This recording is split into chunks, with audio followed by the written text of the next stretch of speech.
pasó la noche del miércoles? Porque sé que le llamó el propio presidente del gobierno, ¿no? Pedro Sánchez.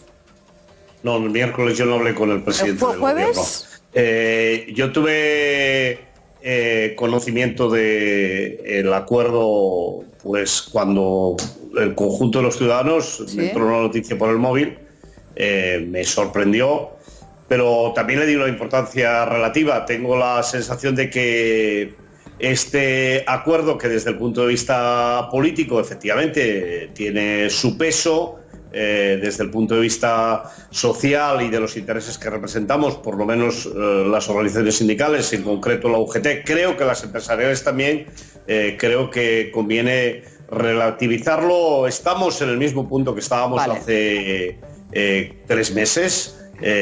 Cuando empezó el COVID suspendimos las negociaciones para la reforma laboral, que las habíamos iniciado con el acuerdo programático entre el PSOE y Unidas Podemos, y yo creo que cuando hayamos implementado todas las medidas que quedan en relación con el COVID volveremos, pero a mí ahora me interesa mucho centrarme en ver cómo salimos de esta pandemia, ver cómo somos capaces de hacer un plan de empleo. Desde la UGT llevamos 2 meses, por cierto, somos la única organización que está planteando al gobierno que hay que empezar a trabajar en un plan de medidas que ayuden al consumo, que sean capaces de poner en marcha, en paralelo a la caída de la pandemia de salud, la economía de nuestro país, y ahí es donde vamos a estar. Y efectivamente la UGT está a favor de la derogación de la reforma laboral, como venimos diciendo desde hace tiempo. Pero eso...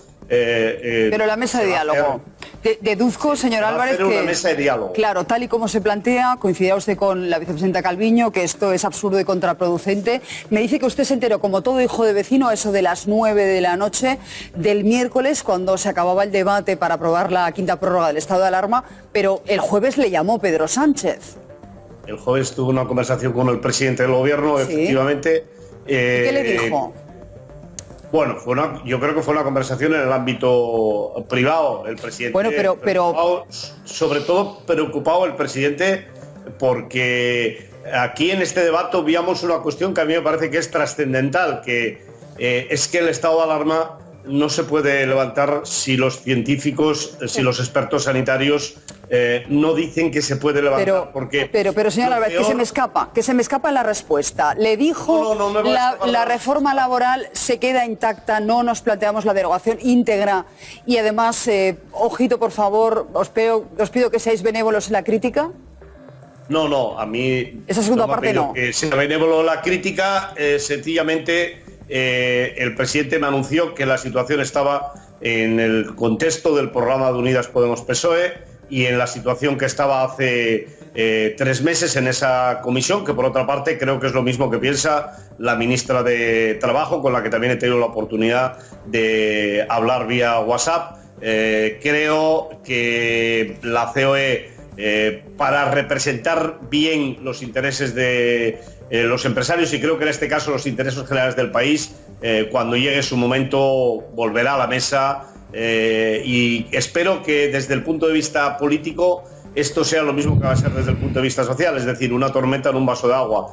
Creo sinceramente que hemos hecho un gran esfuerzo para llegar a acuerdos para hibernar la economía. Desde la UGT hemos puesto todo y más de lo que podíamos para intentar hacerlo con un acuerdo con los empresarios, porque nos parece que ahora salvar las empresas es salvar los puestos de trabajo, y por tanto estamos en el mismo barco. Me consta que es así, señor Álvarez. Se lo digo porque lo que nos llega por parte del gobierno y de la patronal es que los sindicatos han hecho un gran esfuerzo por mantener abierto el diálogo social.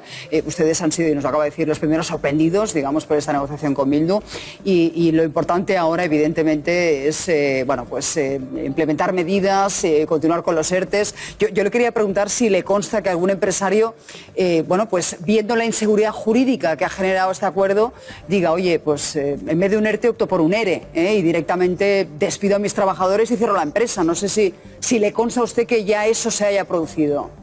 No, ni me consta, ni creo que se haya producido, ni creo que se vaya a producir, porque es el mismo motivo que podía tener antes de empezar la pandemia. Yo estoy absolutamente convencido que los empresarios de este país van a trabajar con nosotros para poner en marcha medidas que reactiven la economía, para poner en marcha las empresas, y la derogación de las reformas laborales tampoco tiene la trascendencia que se le ha dado. Fíjense, en toda esta pandemia no hemos utilizado la reforma laboral ni del señor José Luis Rodríguez Zapatero ni del señor Rajoy. Hemos utilizado la reglamentación anterior, que son los ERTEs que estaban reglamentados y que se ha convertido en un instrumento de flexibilidad y de mantenimiento del empleo en nuestro país importantísimo, y en ese camino es el camino que vamos a continuar. Pero los ERTE era la joya de la corona, ¿no?, de esa reforma laboral de 2012 de Fátima Báñez.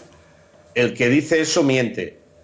Los ERTEs existen en este país desde el año en el que se aprobó el primer Estatuto de los Trabajadores. Yo en los años 80 estuve en un ERTE temporal cuando trabajaba en la empresa que existía, que se llamaba... Pero la reglamentación fue transformada, cambió con la reforma laboral de 2012. Con la reforma laboral, con las diferentes reformas que se fueron haciendo, fueron cambiando, pero el fondo de los ERTEs, la utilización de los ERTEs, viene del primer Estatuto de los Trabajadores.